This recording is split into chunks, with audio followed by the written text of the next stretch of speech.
இப்போ மாமனாரும் மருமகனும் கூட கொஞ்சம் பேசிக்கிறாங்க. இதில் சுத்தம் மாமனாரும் மருமகளும் பெருசாக பேசுகிறதே கிடையாது.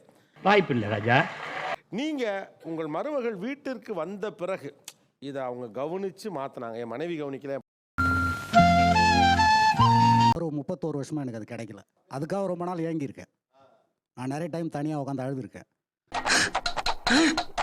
என்ன ஒரே அலறல் சத்தமாக கேட்குது?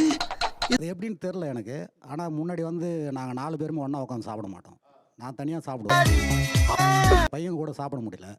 அவன் என்ன சாப்பிட்றான்னு எனக்கு தெரியாது. என்ன அவன் சாப்பிட்டேன்னு கேட்க மாட்டான். இவ்வளோ கேவலமாக நடந்துக்கிற?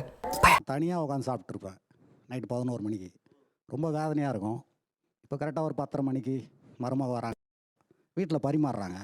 கொஞ்சம் சந்தோஷமா இருக்கு, ஃபீல் நல்லா. ஓ சூப்பர். ஃபேமிலி எல்லாரும் சாப்பாட்டு டேபிள் உட்கார வச்சிட்டாங்க, ஒண்ணா உட்கார வச்சிட்டாங்க. அதான் டைப் எல்லாமே காலி, மாத்திரலாம். துரு பிடிச்சி ஒரு மாதிரி கௌரவப்பட்டு அந்த கல்யாணத்தை பண்ணி வச்சேன். அப்போ இருந்தாலும் எனக்கு கொஞ்சம் பெயின் இருந்தது, குறையாம இருந்தது. இந்த மாமா இட்லி இருக்கு எடுத்துருவா கேட்டுச்சு. சாப்பிட்டியான்னு யாரும் கேட்டதில்லை, யாருமே கேட்ட மாட்டோம். இந்த பிள்ளை கேட்டுச்சு. எந்த எண்ணெயில செய்த பணியாரம்னு தெரியல, மறக்க முடியாது. 2 தடவை கேட்டுச்சு. அந்த பிள்ளை கேட்டு போனோடனே நான் உள்ள அழ ஆரம்பிச்சிட்டேன்.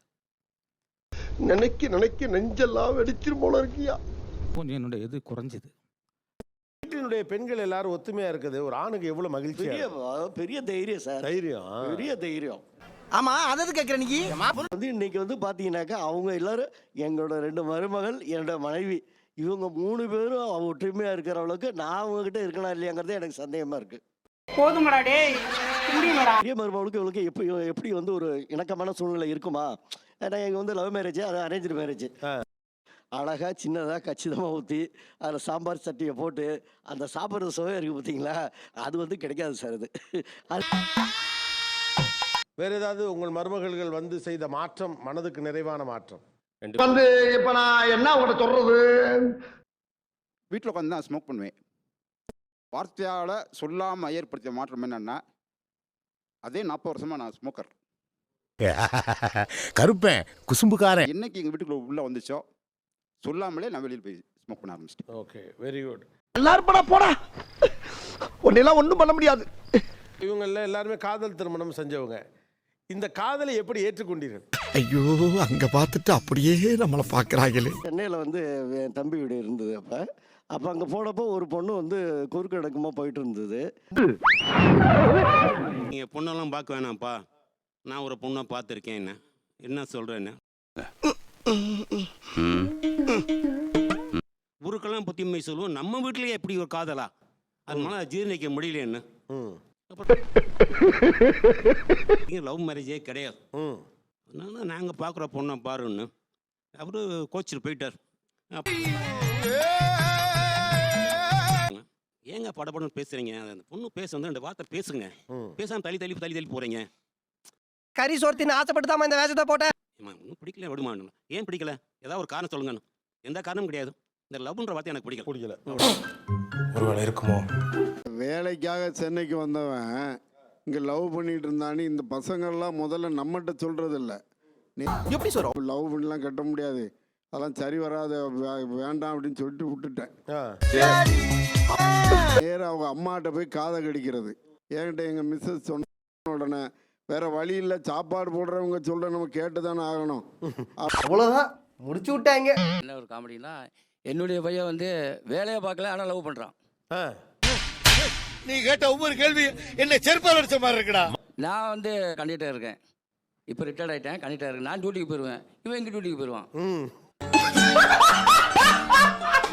பாருங்க, அது ஒரு வேலையை பார்த்துருக்காங்க. ஆமாம் சார், கல்யாணம் முடிக்கணுங்கம்மா, ஒரு வேலை பார்க்கல இல்லைம்மா, வேலை பார்த்தா முடிச்சிடலாம், வேலை பார்க்கல இல்லைம்மா அப்படின்னு.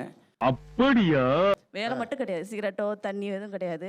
அதே மாதிரி இன்னொன்று என்னன்னா, அவங்க அம்மா அப்பாவை அவங்க நல்லா பார்த்துப்பாங்க. நான் அப்படியே ஷாக் ஆயிட்டேன். கல்யாணம் முடிஞ்சா ஒரு 6 மாதத்துல உங்களுக்கு பையனுக்கு நான் வேலை வாங்கி தரேன், என் பொறுப்பு.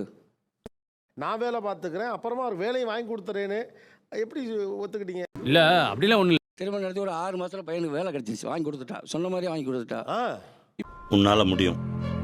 உன் போட்டோ போட்டுருவாங்கம்மா, போட்டு தூக்கடா அந்த செல்லத்தை அப்படின்னு ஒரு மீம் ஒன்று போடுவாங்க. வண்டி எடுக்கடா. பெரிய வீடு வாங்கிட்டா, எனக்கு ரொம்ப சந்தோஷமா இருக்கு.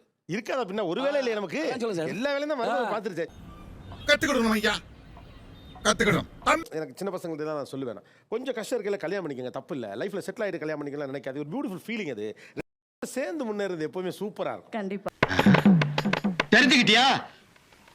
மாமனாரோடு ஒரு பாண்டிங் ஏற்பட்டது. டெலிவரி டைம்ல எனக்கு அம்மா இல்லாததுனால அம்மா அப்பா அம்மா இவங்க மாமனார் மாமியார் தான் பார்த்துக்கிட்டாங்க டெலிவரி. ஜூஸ் ஹார்லிக்ஸ் குடிச்சிட்டே இருக்கணும்.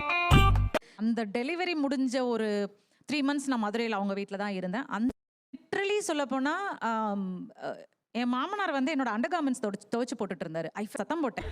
நான் அப்படி என்ன செஞ்சிட்டேன்? நான் என் மகளாக இருந்தால் செய்வேன், நான் என் மகளுக்காக செய்கிறேன்னு சொல்லி எனக்கு சமைச்சு போட்டதுலேருந்து என்னடா இப்படி பண்ணிட்டாங்க? எனக்கு ஒரு பெண்ணோட பார்வையிலேருந்து எங்கள் அப்பா கண்டிப்பாக எனக்கு அதை செய்ய மாட்டார். எனக்கு தெரியும் எங்கள் அப்பா இதெல்லாம் பண்ணுவார், இது பண்ண மாட்டார். என் மாமனார் செஞ்சார்.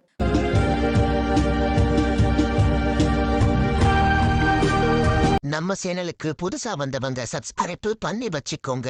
அண்ணாக்கள் வாழுமிடம் காடு இந்த வீடியோக்கு ஒரு லைக் போடு.